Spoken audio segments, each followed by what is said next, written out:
Ok, Pero muy buenas noches para todos y para todas. Bienvenidos a este magistral evento. Ya hoy iniciamos la tercera jornada y otra vez tres ponentes de talla mundial. Vamos a arrancar. Recuerde que estamos con la Escuela de Educación Superior Pedagógica Pública Generalísimo José de San Martín, celebrando la Semana de la Educación Física Peruana, miércoles 1 de octubre. Y arrancamos con un duro maestro doctor honoris causa Juan Amado Garro desde Argentina, que nos va a hablar sobre la evaluación socioemocional en la clase de Educación Física, arquitectura del cuidado. Recuerde que tenemos el apoyo de AMPEFIT, que es la Asociación Nacional de Profesores de Educación Física del Perú, igualmente la Dirección Regional de San Martín y el Grupo Sport Internacional.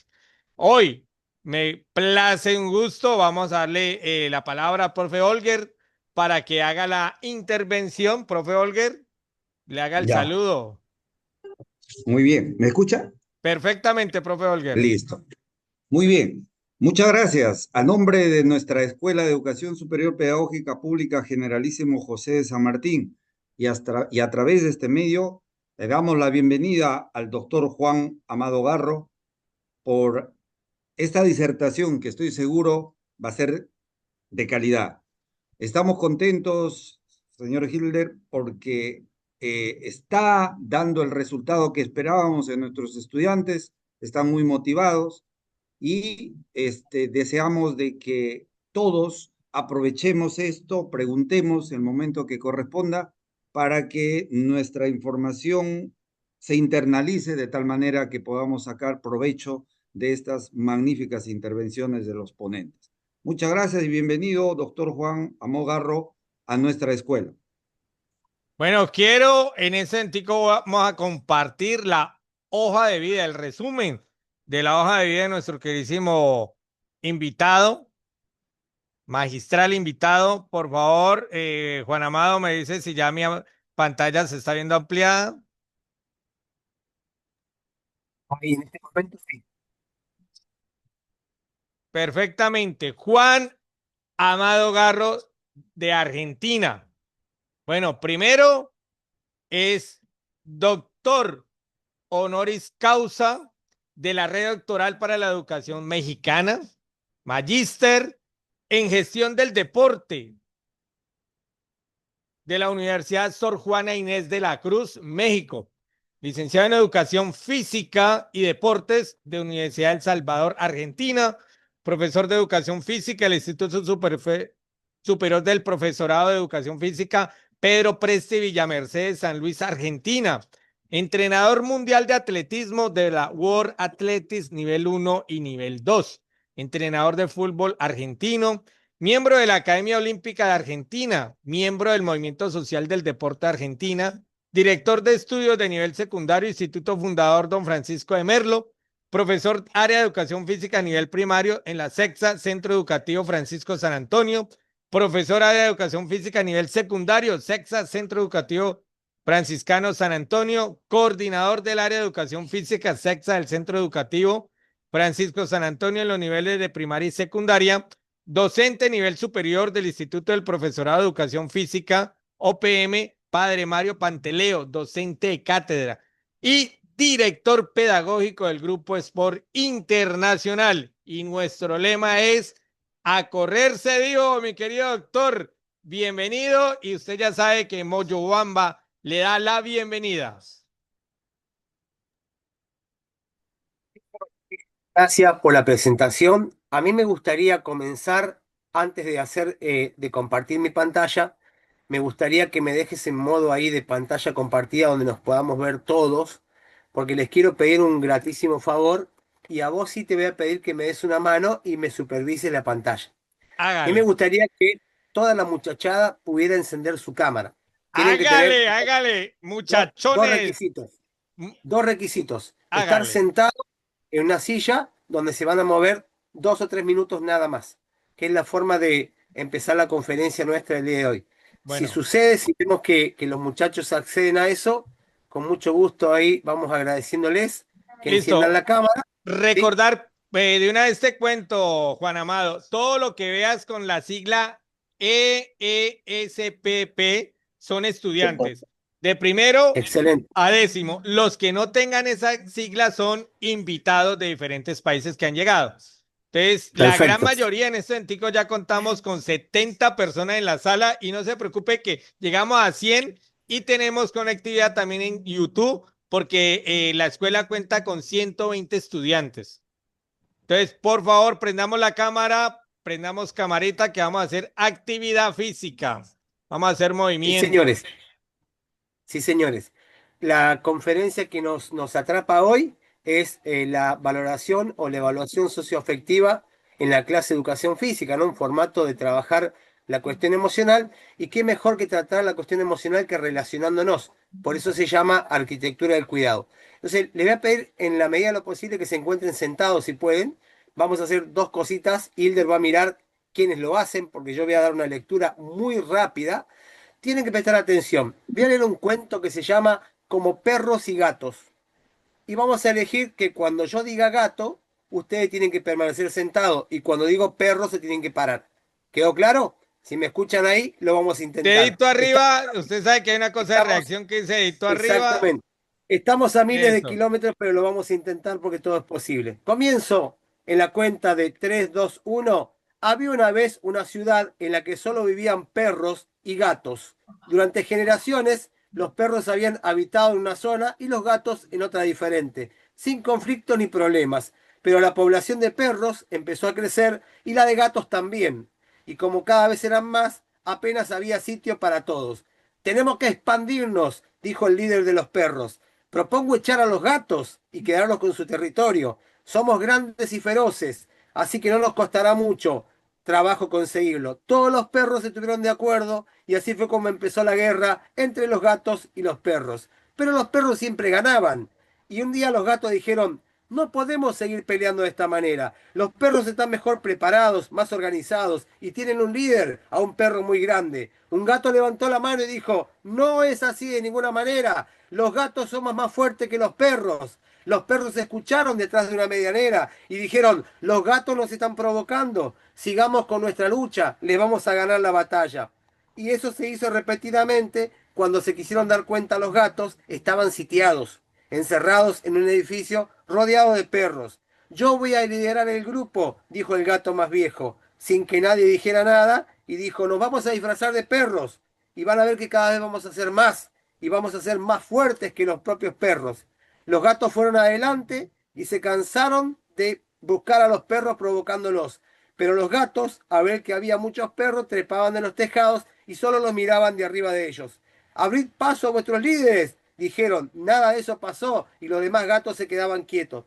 Ya habéis demostrado lo poco que valéis como jefes. A partir de ahora elegiremos nuestros líderes y serán los perros o no habrá ninguno. Y colorín colorado, este cuento se ha terminado. ¡Wow! Oiga, le puedo decir que los estudiantes estuvieron un poquito dormidos, como que no entendieron mucho la dinámica, pero los maestros de educación física, ya veteranos, con una agilidad impresionante. ¿Sabe quién ganó hoy? El querido profe Olger. No se perdió ni un solo gato, ni un solo perro. Gracias. Excelente la dinámica. Me gustó. Gracias, Y doctor. atrasito de él venía el profe Dávila, el profe Dávila que está por acá. Por ahí veo la cámara encendida, profe Gómez Arias Dávila. Excelente, lo felicito, estuvo muy pendiente. Bueno, excelente. Vamos a comenzar entonces. El trabajo que nos trae hoy a compartir, me alegro mucho que haya sido el agrado y yo, a pesar de que estaba leyendo, podía ver cómo se movían y les agradezco muchísimo.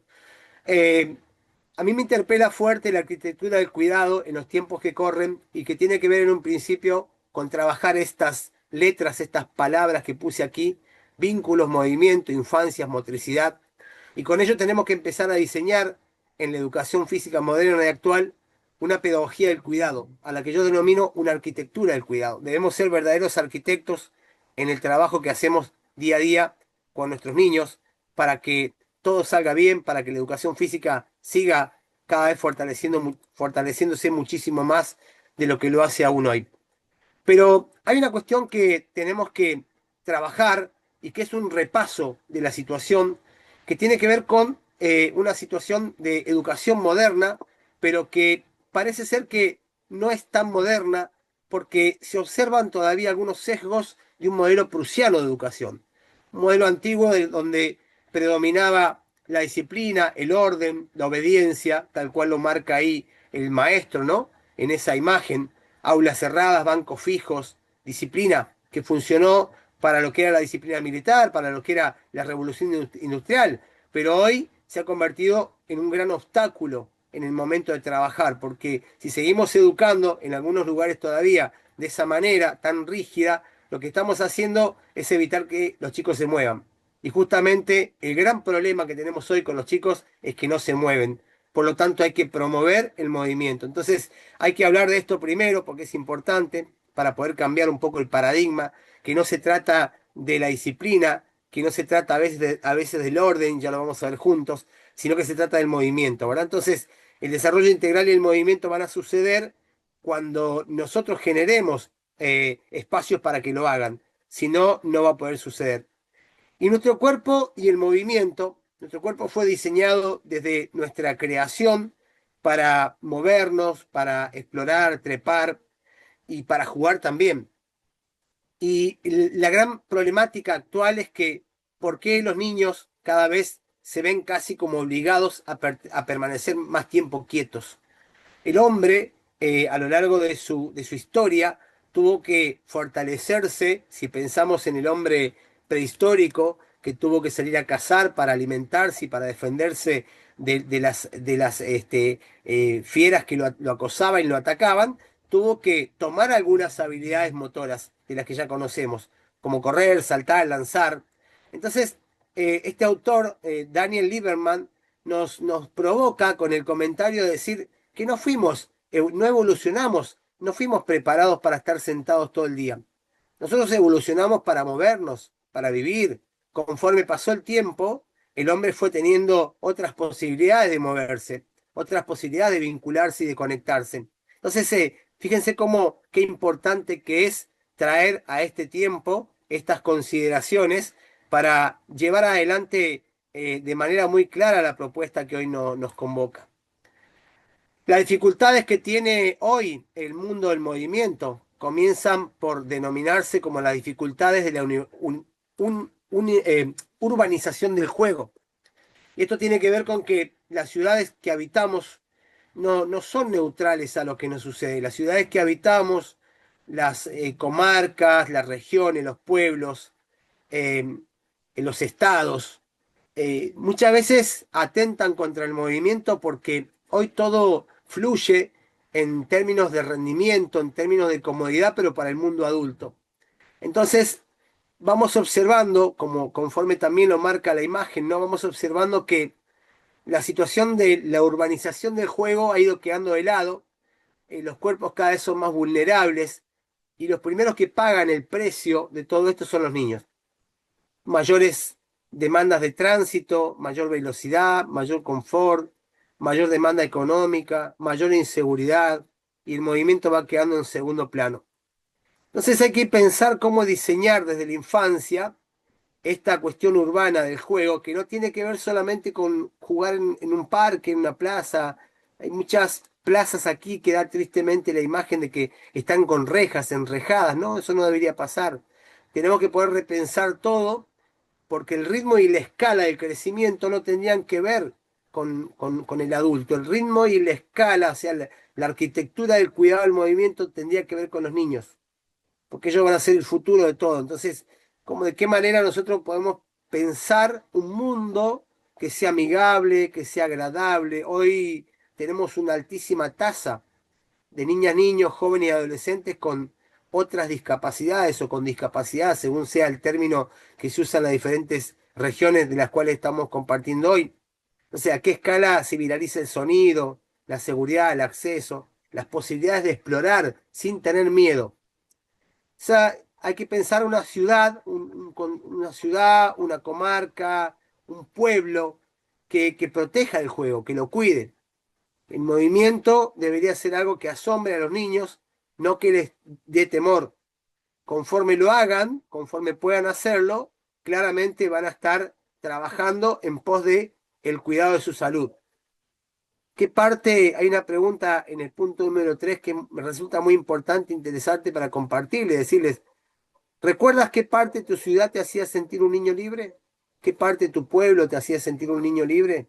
Nosotros los docentes tenemos que trabajar con eso, ¿no? Que es nuestra historia, nuestro punto, digamos, filo ontogenético, genético, que nos permite entonces repensar en qué parte éramos felices nosotros cuando éramos niños. Y hay algunos factores sistémicos importantes para analizar, pero tienen que ver con los territorios, con el sedentarismo, que hoy también atenta muy fuerte en la niñez, con la escuela y con el movimiento. Y alguno podrá pensar en este momento qué tiene que ver esto que está diciendo el maestro con el título de la conferencia, y van a ver que tiene muchísimo que ver. Que hay que trabajar desde los orígenes. No hay que dar una receta de ejercicios que tengan que ver con el cuidado de lo socioemocional, que después también vamos a hablar de eso, por supuesto, sino que se trata de empezar a ver dónde está el problema, el origen del problema. Y el origen del problema es que hay una falta de infraestructura segura para jugar, porque las políticas educativas en toda Latinoamérica están muy centradas en el rendimiento estandarizado de lo académico, es decir, todo el tiempo estamos pensando solamente en las pruebas PISA, en las pruebas de matemática, en las pruebas prácticas del lenguaje, y nadie piensa seriamente a nivel global o a nivel regional en estandarizar, por ejemplo, pruebas que tengan que ver con la actividad física. Entonces, la presión académica que existe está como trabajando por fuera del movimiento. La presión académica reduce recreos o quita espacios, los acorta. Y entonces también observamos una desigualdad que tiene que ver con la desigualdad territorial en el acceso a espacios verdes. Cada vez menos espacios verdes para la práctica del movimiento, para la recreación, para el deporte. Cada vez espacios más vedados. Entonces, estas son las cuestiones que tenemos que observar en este momento, ¿no? Porque después le pedimos a la escuela que haga todo lo que no hicimos antes. Y las políticas públicas del deporte, las políticas públicas de la educación, deberían ser las primeras que trabajen con esta cuestión, ¿no? Y, por supuesto, cuando hablo de la palabra territorio, es porque uno tiene que poder contextualizar el lugar donde trabaja, contextualizar el lugar que habita, para saber cómo se mueven los niños, para saber si hay niveles de sedentarismo y a qué se deben. Es decir, uno tiene que investigar, porque si uno investiga, se da cuenta cuál es el origen del problema. Entonces, la investigación es algo que también tiene que ser parte del proceso de la educación física. Y tenemos un problema existencial. Y el problema existencial es que tenemos que, digamos, se ha diseñado todo el tiempo sin considerar la escala. ¿La escala de quién? Tal cual lo muestra la imagen, un niño en esta educación moderna parece casi como en una caja de resonancia, encerrado, porque empecemos a pensar en esa escala del diseño que tiene que ser primero fuera de la escuela, para que cuando esté en la escuela, emocionalmente o socioemocionalmente o socioafectivamente, no tenga problemas de vínculo, de movimiento, y sea un niño, una niña libre, feliz, que comparte, que trabaja las propuestas que hacemos. Digo esto porque voy a agregar algo acá en este momento que no me gusta. Recién hablaba con una persona por teléfono y me lo mencionó y le dije, no estoy de acuerdo, no tiene que ser de esta manera. Hoy es muy común que hablemos de la generación de cristal, de los adolescentes 2.0, de, no sé, un montón de etiquetas y de estigmas que me parece que no corresponden. Me parece que lo que tenemos que trabajar fuertemente es cómo diseñamos una propuesta del cuidado que tenga que ver con la escala. ¿Qué escala? La escala del movimiento de los niños. Entonces, no podemos imaginar una vereda sin sombra, que significa una vereda sin árboles, no podemos imaginar un parque sin juegos, no podemos imaginar una escuela sin pausas. Entonces, como bien lo dije antes, el diseño que hay actualmente, muy moderno, muy arquitectónico, pero que tiene que ver con el confort del adulto, tiene que ver con estas ciudades o espacios que cada vez diseñan para la circulación más rápida, pero no para los niños. Entonces, el espacio del niño se reduce, las veredas cada vez son más angostas, son más peligrosas, y muchas veces, como dice la diapositiva y expresa la segunda frase, un grito de apuro puede ser a veces el primer límite corporal.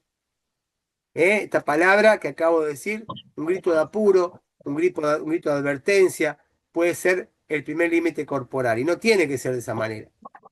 Un urbanismo, voy a pedir por favor que silencien los micrófonos, alguien lo tiene ahí abierto, por favor. Hilder, Listo, ya. gracias. Un urbanismo adultocentrista, ¿por qué?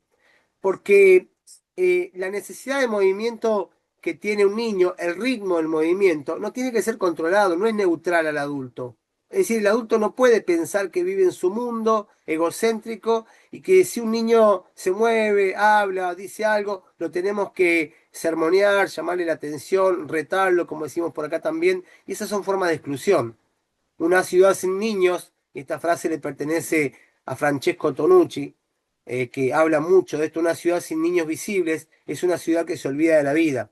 Un niño apagado no se mueve, un niño apagado no expresa. Entonces, cuando hablemos del movimiento infantil, no lo relacionemos con que es un caos. Cuando vemos movimiento en la escuela, no hay caos. Hay más bien una manifestación del deseo de querer habitar el espacio. La salud motora la vamos a evidenciar con el movimiento, pero vivimos en un tiempo de rigidez urbana donde la salud motora está cada vez más relegada. Entonces, no podemos reprimir el cuerpo. Si reprimimos el cuerpo, moldeamos la idea de habitar el mundo. Y la idea de habitar el mundo en los niños es cada vez moviéndose menos. Ya lo habrán visto en la diapositiva de la presentación, tomada con la inteligencia artificial. Los niños hoy se convocan, se juntan, pero no se vinculan porque la inteligencia artificial nos puede dar muchísimos elementos muy importantes, pero no nos va a hacer vincular. Entonces, si se juntan los niños en una casa, los adultos, los jóvenes, esta pregunta la hago siempre, cuando llega un grupo de amigos a una casa, ¿qué es lo primero que pide? La clave de Wi-Fi, la señal de Wi-Fi, para estar con su dispositivo celular. Entonces tenemos muchos problemas. La verdad que tenemos muchos problemas para resolver. No soy pesimista. Tenemos muchos problemas para resolver y llevar adelante. Y el problema es que no podemos hablar de calidad educativa en la escuela si la escuela no cuida. ¿Qué aprende el cuerpo en la escuela si no logramos apertura al movimiento? Bueno, hay que hacer un montón de cosas. El primero es trabajar con una construcción de la ciudadanía donde qué ciudad, qué familia, qué comunidad, qué escuela, qué estamos construyendo. Si los niños crecen sin jugar, sin naturaleza y sin vínculos presentes. Entonces, la construcción de la ciudadanía la tenemos que hacer desde la primera institución que transitamos todas y todos, que es la familia. Los territorios que se tejen como segundo punto de relevancia e interés, porque la salud en una comunidad depende de cómo se habita ese espacio, de cómo se vinculan. No solo son las casas y las escuelas, sino el tejido social y el tejido urbano, que fue lo que explicaba primero, de la arquitectura del movimiento. Y hay cosas que tienen que coincidir necesariamente en la escuela, como la biología y la cultura. O sea, los niños necesitan moverse desde lo biológico y necesitan culturalmente tener vínculos. Eso sí, con presencia adulta, porque el juego compartido tiene que ser el primer espacio, pero cuidado. Y también le tenemos que pedir a las políticas públicas educativas que hagan una revisión de criterios. Esa revisión de criterios tiene que ver con que en la sociedad tradicional la educación no era algo libre, era una etapa, no era algo aislado, era una etapa cuidada, una etapa sostenida por redes de comunidades. Los pueblos originarios, nuestros pueblos latinoamericanos, tenían grandes redes del cuidado, por lo cual no dejaban nunca a los niños solos, los cuidaban. El contacto físico, la cercanía emocional, la presencia constante de los padres, de sus maestros que garantizaban seguridad. Pero hoy tenemos una fragmentación urbana, porque la modernidad que tenemos hoy ha fragmentado el tejido social. Y la vida urbana tiene tiempos de aceleración, pero que nada tienen que ver con el movimiento.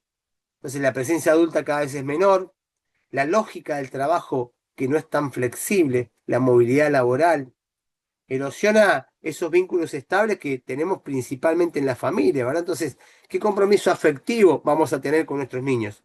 Pocos, escasos, nulos. Yo digo que hoy un niño crece cuando comienza a tomar, por ejemplo, una cuchara y come la papa, hoy la come solo, porque los papás están muy ocupados mirando su teléfono celular. Entonces el niño se molesta, gruñe, se enoja, llora, y los papás le colocan el teléfono celular para que no moleste. crece sin el vínculo, el primero, que es el vínculo del papá y la mamá. Y finalmente los no lugares, donde los niños crecen en especie de tiempos partidos o atenciones ausentes, que es un poco parecido a la fragmentación. Entonces tenemos que pensar en esto como una cuestión que después nos llega a la escuela. Esta bolsa de problemas que el profesor le está hablando ahora son los que después llegan al patio de la escuela. Y son los que tenemos que resolver, pero de otra manera, con otras herramientas, con las del movimiento, con las de la aplicación de los contenidos de los diseños curriculares, con nuestra educación física. Y para esto hay soluciones posibles, claro que sí. Hay soluciones muy posibles y muy viables. Hay que empezar a construir un espacio corporal que tenga que ver con la niñez. El cuerpo del niño en desarrollo no es como el de la figura anterior que estaba en la caja. El niño necesita espacio porque crece, porque se mueve. Una experiencia de un cuerpo infantil donde pareciéramos ser, digamos que está vedado no hacer algunas cosas y sin embargo el niño aprende en esa extensión corporal, moviéndose, tocando, trepando, cayéndose al piso. Ayer les explicaba a mis alumnos de la universidad y les decía, ¿está prohibido caerse en el juego? No está prohibido caerse en el juego, es parte de la experiencia del movimiento. Sí estaría mal si vos lo llevás a trabajar en un espacio que no es adecuado, pero caerse es parte de la experiencia del movimiento, es parte de crecer corporalmente y motrizmente. Entonces vuelvo a repetir que el movimiento infantil no es caos, que tener salud, que tener la capacidad de explorar un juego libre, correr desordenado, tener ruido, no es molestar, son más bien manifestaciones de una salud motora que es necesaria, que es natural y que la tenemos que fortalecer y apoyar. Y eso se hace con un criterio de diseño, donde ese criterio de diseño nosotros logremos diseñar pensando en el cuerpo de un niño. Hay un cuento muy bonito que es de Julio Cortázar, que es Rayuela, al cual yo hace poquito hice un posteo en mis redes sociales y puse en qué momento no nos dimos cuenta que jugar estaba prohibido. Una rayuela que tiene muchos nombres en Latinoamérica, se juega con una piedrita, se juega con unos números dibujados en el piso, una tiza, y se juega y se comparte con amigos. Con tan poca cosa pudiéramos jugar que estamos complicando el juego. Tenemos que pensar en un diseño que sea para el asombro, pero no para nuestro asombro, que sea para el asombro de los niños, porque es el ciudadano más sensible. ¿Cómo lo voy a sensibilizar? Si puede vivir bien en un pueblo, en una ciudad, en un barrio, en un estado, todos vamos a poder vivir bien. Entonces, una urbanización más amable en la infancia debería pensar cruces peatonales seguros y lentos para que no tengamos que gritarles, que corran en la urgencia del cuidado del peligro. Calles y peatonales activas, deberíamos tener ciudades con peatonales mucho más activas y que tengan que ver con el movimiento, no tanto con el esparcimiento, con la gastronomía, sino con el movimiento, con la recreación, lugares muy saludables, con murales, lugares donde encontremos agua, tierra, árboles, la conexión con la naturaleza, espacios donde moverse no sea un riesgo y más bien sea un gran derecho en la vida de los niños. Y no se trata de hacer de los espacios un espacio para el mundo infantil, sino un mundo que también les pertenezca, ¿no? Que los niños sepan que el mundo les pertenece. Es la única manera, queridos colegas. Y diseñar para el futuro es empezar a pensar cómo voy a cambiar. Y te voy a regalar otra gran pregunta. ¿Qué cambiarías hoy en tu ciudad, en tu barrio, en tu comuna, en tu escuela? Si tuviera que recorrerla con los pies, el ritmo y el asombro de un niño, ¿qué cambiarías? ¿Qué te gustaría cambiar para que suceda mejor? Porque moverse es habitar y porque jugar es pertenecer. Me gustaría mucho que ustedes puedan ir tomando estas palabras tan pedagógicas de mi parte. Moverse es habitar y jugar es pertenecer. Y hay que diseñar entonces desde el cuerpo. Y hay que diseñar desde el cuerpo de quien aprende, no desde el cuerpo de quien enseña. Habitar los no lugares debería ser la cuestión. ¿Qué sucede cuando habitamos espacios donde no nos reconocen? Sucede que si no no nos habilitan, esos espacios que no nos reconocen, cada vez nos movemos menos, cada vez nuestra parte emocional va cayendo vertiginosamente porque todo parece ser como prohibitivo en nuestra vida y vamos desprovistos de nuestro cuerpo y nuestro cuerpo es identidad. Entonces, no tenemos que romper el vínculo que hay entre el cuerpo y el territorio de lo prohibido. De ninguna forma. Tenemos que generar entornos saludables, donde una desconexión que se provoque puede traer conflictos desde lo fisiológico y también desde lo emocional. Entonces, hay que atrapar estas ideas, no tenerles miedo. Creo que son conceptos muy pedagógicos, muy interesantes para que podamos trabajar en una educación física que cambie definitivamente, una educación física que innove, no que copie, que sea diferente. Y algo interesante en esta parte de mi conferencia tiene que ver con la idea del juego libre como una pedagogía olvidada. Esta foto que acompaña a esta diapositiva la tomé hace algunos años en el pueblo donde yo me crié, en la provincia de San Luis, en el centro del país. Yo venía de pasar el día en el verano en un río y encontré un grupo de niños que estaba queriendo colocar un cartel que era de cartón y que estaba escrito. Entonces me bajé, los saludé, les pregunté qué hacían ahí y me dijeron, estamos cuidando la canchita, el espacio donde jugamos a la pelota, porque todos los días pasa, si alcanzan a observar, detrás de ellos hay unos galpones, todos los días pasa un camión por acá y nos pisa la cancha y nos levanta mucho polvo. Entonces el cartel decía pasar por allá. Le estaban pidiendo a la gente adulta que no pase por el espacio del juego. Y ese es el juego libre. El juego libre no tiene que ver con que el profe tire una pelota, sino cómo se encuentran los niños. Todo el tiempo hay vinculación de la pedagogía del movimiento y no solamente sucede en la escuela, sucede también en el lenguaje de la infancia, donde el juego no es una pérdida de tiempo. En la infancia donde se aprende a habitar el mundo. Y la importancia de jugar tiene que ver con otros estímulos que no tiene por qué aparecer en la educación física, que son los sensoriales, los emocionales y los sociales. Cuando un niño logra esta experiencia a lo largo de su vida, cuando llega a la escuela, es un ser sumamente sociable. Entonces, esta aventura de explorar, de ensuciarse, no tiene que ver con algo, un invento raro. No es solamente una diversión, es la construcción de los niños, desde la identidad, la autonomía y sus vínculos. Es para siempre. Y el juego es parte de la salud mental y corporal, porque todas las experiencias que hagan, todas, van a ayudar a una regulación que tiene que ver con la regulación de sus emociones. Le van a permitir que pueda desarrollar su coordinación motora, su resiliencia frente al estrés que provoca esta modernidad de la que estamos hablando hoy, que nos convoca el movimiento. Entonces el movimiento lo tenemos que ver en tres dimensiones. El movimiento con emoción y con cognición, con cuestiones enlazadas en un mismo tejido. Entonces, citando a dos personas acá, uno de ellos es Nikolai Bernstein, que en el año 1967, ya un tiempo muy atrás, él hablaba de cambiar el movimiento y cambiar la mente, ¿no? Porque el ser humano se desarrolla a través de la interacción, de la acción y la emoción y la cognición, decía Bernstein. ¿Quién era este señor? Este señor era un neurofisiólogo soviético, pionero del desarrollo de dispositivos para observar la conducta y el seguimiento del movimiento. Entonces él demostró a través de eso que en variables motrices estaba la clave para el aprendizaje, que el movimiento no era solamente algo para transportarse, que el movimiento también era algo para explorar el mundo.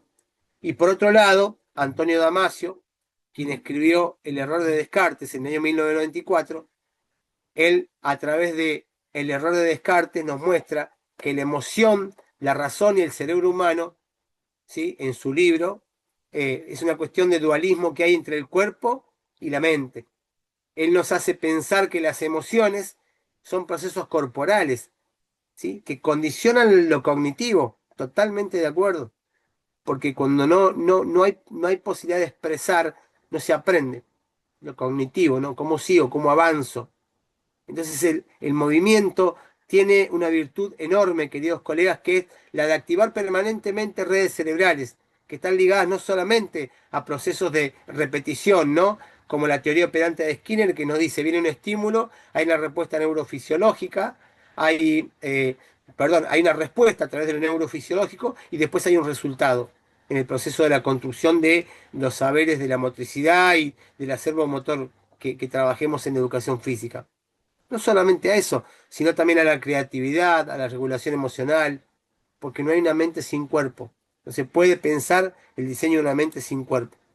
Y la activación hace el movimiento, con estudios muy recientes que demuestran que cambios en la postura, por ejemplo, en lo emocional, cambio de postura en el ritmo respiratorio, modifican el estado emocional. No es lo mismo estar acelerado que estar calmado, para que lo podamos comprender rápido.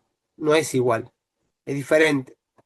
Y Peter Levine, en una obra hermosa que pudo diseñar, que pudo compartir, él es el creador de nada más y nada menos que de la experiencia somática, un enfoque naturalista, él es neurobiológico. Él habla de el trauma que se almacena en patrones motores cuando hay problemas emocionales, ¿no? Es un trauma que no me deja avanzar, que no me deja hacer, que no me deja disfrutar, que no me deja tener un sentido diferente del movimiento.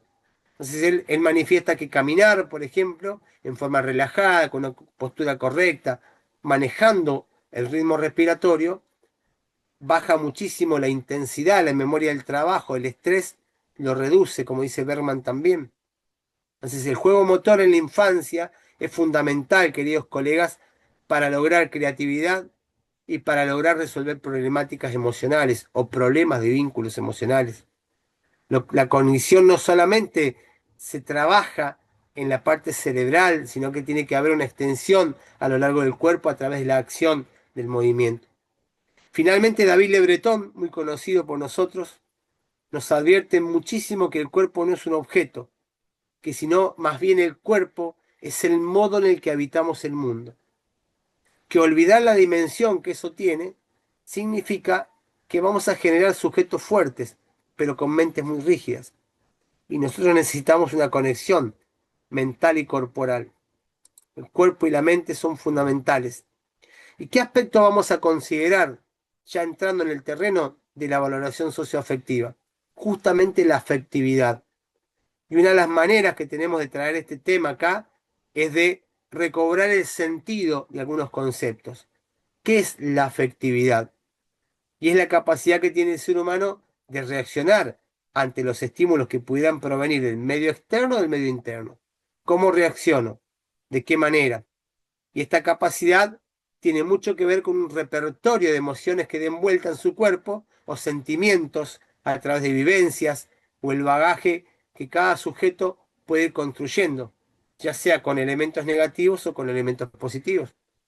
Entonces, ahí comienza el trabajo, ¿no? Cuando empezamos a hablar de la afectividad. Y tenemos que considerar también entonces de qué manera vamos a hacer un acceso en la clase de educación física, cómo vamos a aperturarnos para tener un acceso socioafectivo. Hay un montón de maneras. La primera tiene que ver con que nosotros no podemos evaluar solamente capacidades condicionales, habilidades motoras, no podemos todo el tiempo evaluar eso, sino que tenemos que poder evaluar la dimensión social y afectiva que tiene el movimiento. ¿De qué manera lo hacemos? ¿Cómo lo hacemos? Comunicándonos es la más fácil, es la primera. Entonces, no es tan importante en la educación física moderna evaluar competencias físicas y sí es importante para que después sí podamos evaluar las competencias físicas y deportivas, sí es pensar en un modelo de desarrollo de competencias sociales y emocionales en nuestros estudiantes.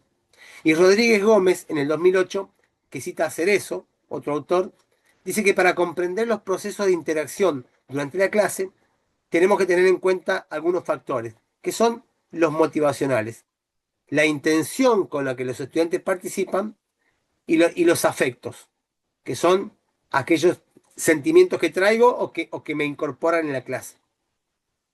Finalmente, una evaluación socioafectiva bien trabajada en la escuela pretende utilizar muchos métodos y como dije hace un ratito, a mí me ha dado muchos resultados el primero, que es el de evaluar el comportamiento en forma directa, con observaciones, con el acercamiento. Miren, una primera forma de acercarse mucho más a nuestros estudiantes es el día que los sorprendés y los llamás por el nombre y le decís, ¿cómo estás?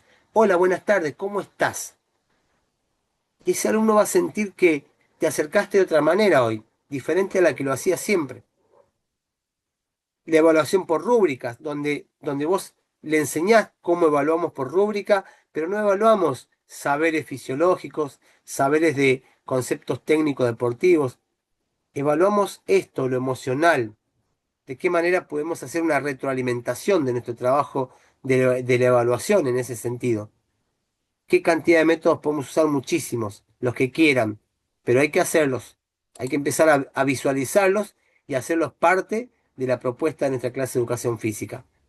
Y una valoración socioafectiva que tiene algunos aspectos para considerar que son fundamentales como herramientas para darles herramientas que les permitan desarrollarse, son justamente las habilidades sociales.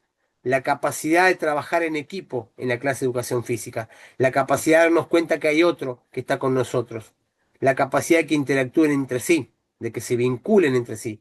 No que me vincule yo con Hilder solamente, que me vincule con toda la clase, que por ejemplo si ustedes fueran todos mis compañeros, con todos ustedes, no con mi compañero Hilder solamente, no con Carlos, con todos. Entonces, en esto, todo esto si lo hacemos mucho, si generamos este trabajo en equipo, no solamente vamos a lograr mejores resultados desde lo emocional, desde lo motivacional, también nos sirve mucho con carácter de empatía, de liderazgo, de resolución de conflictos. Y a través de eso vamos a estar promoviendo la formación de valores y actitudes positivas. Vamos a trabajar también a ponerle un valor al respeto, a la honestidad, a la solidaridad, a la tolerancia, a la disciplina. Todo eso también es bien emocional. Y no nos olvidemos nunca de trabajar en el fomento de la inclusión y la diversidad. Todos somos diversos en este mundo. Por lo cual, tenemos que nosotros ser elementos de puente, elementos que accionen positivamente. Fíjense, no es casualidad que el dibujo de esta filmina tiene un niño aislado, un niño ausente del trabajo del movimiento. Entonces tenemos que ser los primeros que promovamos la inclusión y la diversidad en torno a lo que hacemos, en este caso, a la propuesta que llevemos adelante con nuestra clase de educación física. Dar y generar oportunidades que existan siempre, que no sean aisladas. Y una intervención planificada que pudiéramos hacer como docentes tiene que ver con lo siguiente. Juego y actividades donde la instancia del juego requiera de preparación previa. Es decir, no podemos caer a la clase inventando cosas. Tiene que haber planificación. Un material didáctico que motive a los estudiantes, no que sea aburrido. No siempre lo mismo, el profe me trae siempre lo mismo, el espacio y los materiales son iguales, siempre juego con los mismos compañeros, siempre usa las mismas reglas. No, el primero de todos es el importante. Cada instancia de juego o actividad tiene que ser planificada. Tenemos que hacerlo. Nosotros tenemos que lograr que los chicos se apropien de todo lo que entregamos, de cómo se respeta, evitar la trampa, evitar la distracción. Esto lo dice Fraile en el 2007, ¿no? Entonces, el docente tiene que conseguir que las situaciones y las acciones que se propone se lleven a cabo. No tiene que ser algo que no cuida lo que está sucediendo. Tenemos que empezar a cambiar el paradigma de educar, porque tenemos que educar desde el cerebro, pero no de mi cerebro, de mi forma de pensar, sino educar desde el cerebro de quien aprende, que son nuestros niños, nuestros alumnos, nuestros jóvenes. Un buen docente con una mala metodología va a hacer un buen trabajo. Un buen docente con una mala metodología va a hacer un buen trabajo. Y un mal docente con una buena metodología va a hacer, perdón, un mal docente con una buena metodología va a hacer un mal trabajo. El primero lo va a hacer con una metodología mala, pero es buen docente. Y como es buen docente, va a lograr cambiar todo el tiempo su interacción en la clase. Pero quien es mal docente, por mejor metodología que tenga, nunca va a hacer un buen trabajo.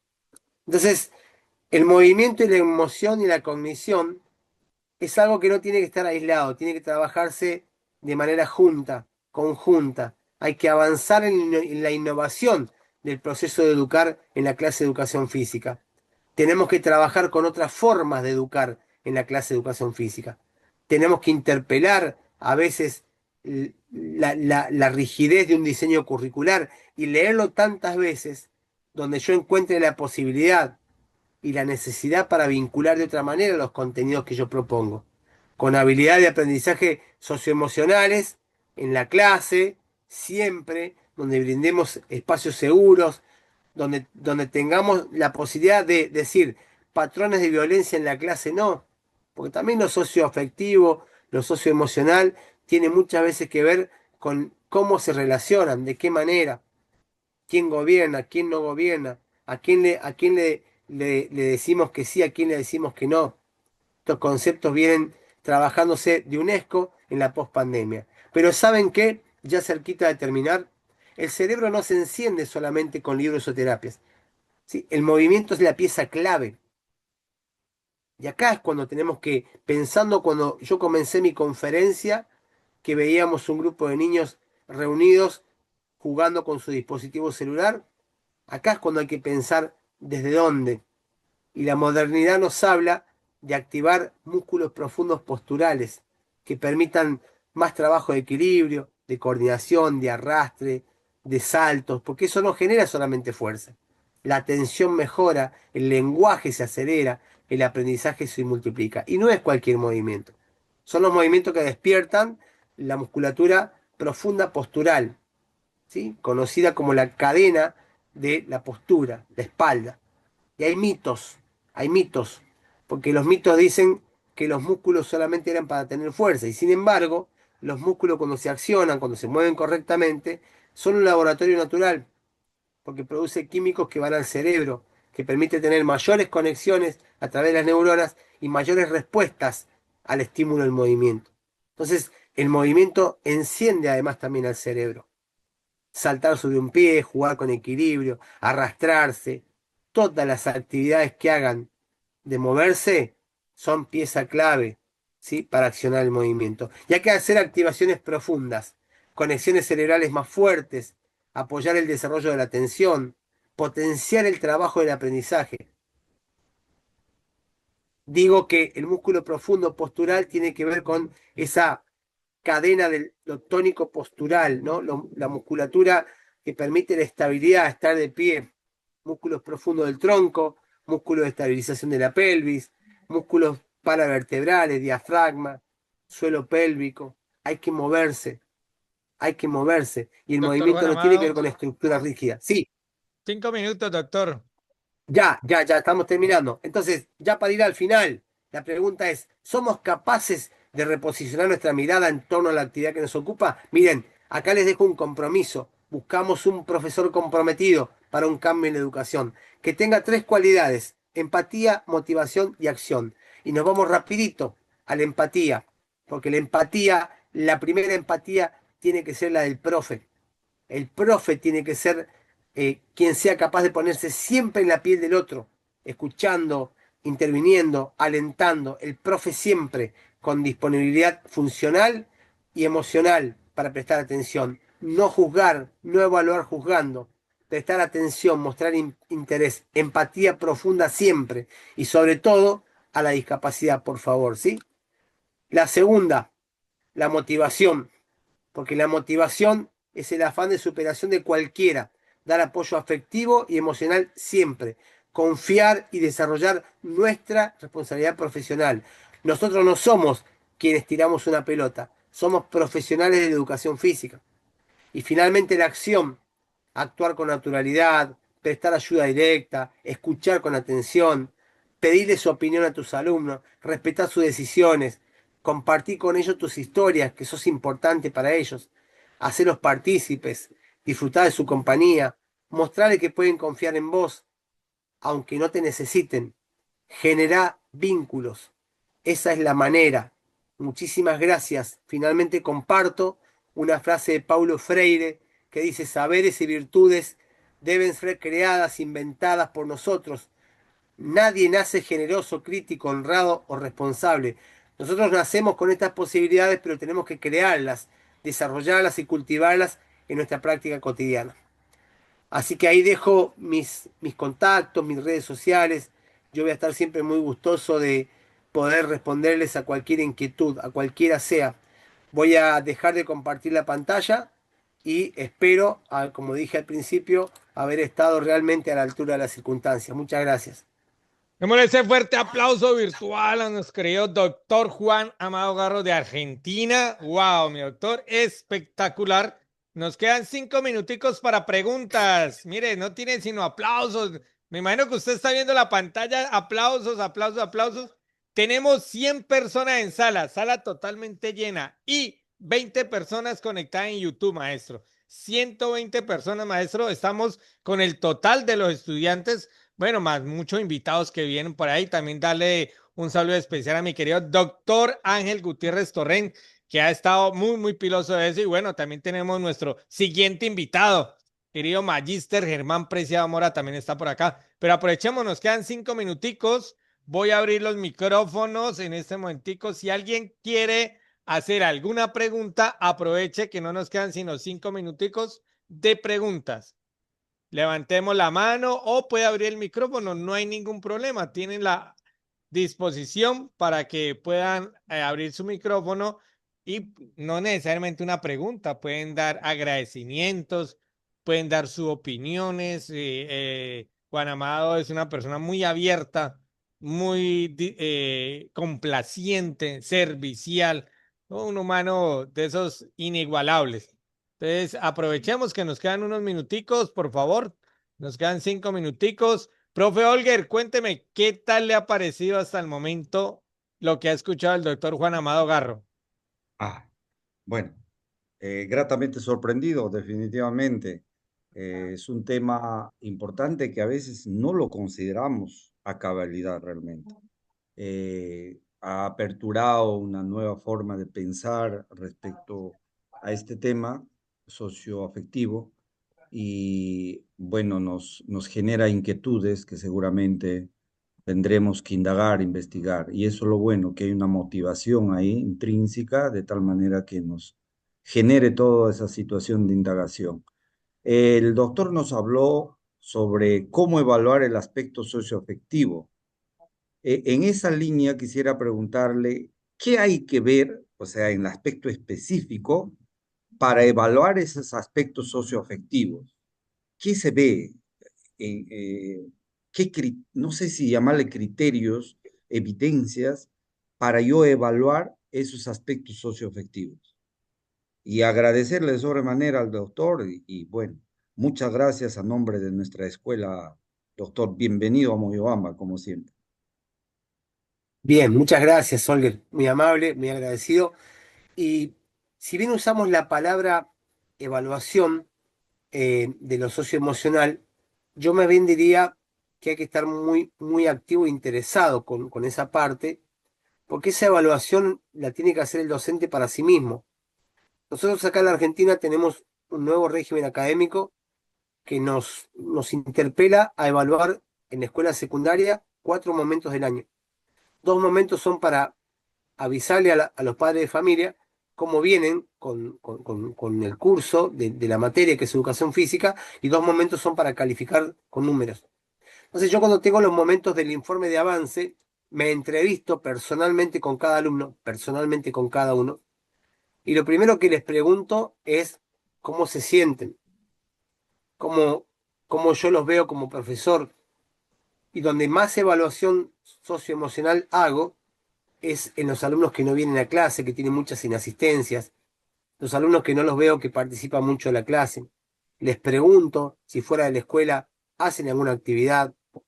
Algunos me comentan que van a un gimnasio, por ejemplo, que no hacen deporte, pero les doy mucho valor y mucho sentido a lo que hacen permanentemente. Creo que la forma que tenemos que evaluar es esa, ¿no? La forma en la que tenemos que valorar este proceso es ese, ¿no? Alentando, como decía en la última placa, teniendo acción en lo que pasa. Yo creo que la evaluación socioemocional no tiene que ver con calificarlos a ellos, sino tiene que ver con que uno pueda determinar a través de esta modos de trabajar con esos niños, esas niñas, que algo anda pasando que no se mueven, ¿no? Porque si un niño no se mueve, no es natural. Todos los niños se mueven, ya lo explicamos. El problema en el mundo está siendo otro y está haciendo que no se mueven. Entonces uno trata de buscar el origen de por qué no se mueven. Así que creo Olger, que va por ahí la cuestión, ¿no? Yo en este tiempo me he propuesto armar algunas evaluaciones en formato de evaluación por rúbricas, pero esas rúbricas tienen que ver mucho con interpelaciones personales respecto de el movimiento, la participación en clase, es decir, uno recoge información que es muy relevante, que sirve mucho y que permite modificar luego la forma de la manifestación del movimiento. Ok, Bueno, doctor, muchas gracias. Me queda claro. Muchas gracias. bueno, qué felicidad es estar aquí compartiendo este espacio. Mi doctor, le tengo un pequeño detalle. Bueno, este detalle ahorita lo muestro, pero ya en el transcurso de la próxima semana se le enviará directamente a su correo, maestro, porque lamentablemente esta semana que viene los colegios en Colombia entramos a una semana de receso y fui bendecido de que nos permitieron a los docentes de por acá que vamos a salir también a tomarnos un airecito. Entonces, Juan Amado, ya voy a colocar un pequeño detalle que le vamos a entregar en nombre de la organización.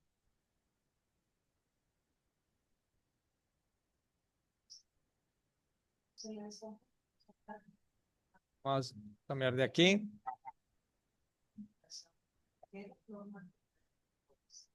Juan, ¿me informa si se está viendo ya mi pantalla ampliada? Está en eso, Progreso. está en formato de compartir pantalla, pero todavía no tenemos la imagen. Ahí está, ahora sí. Perfecto.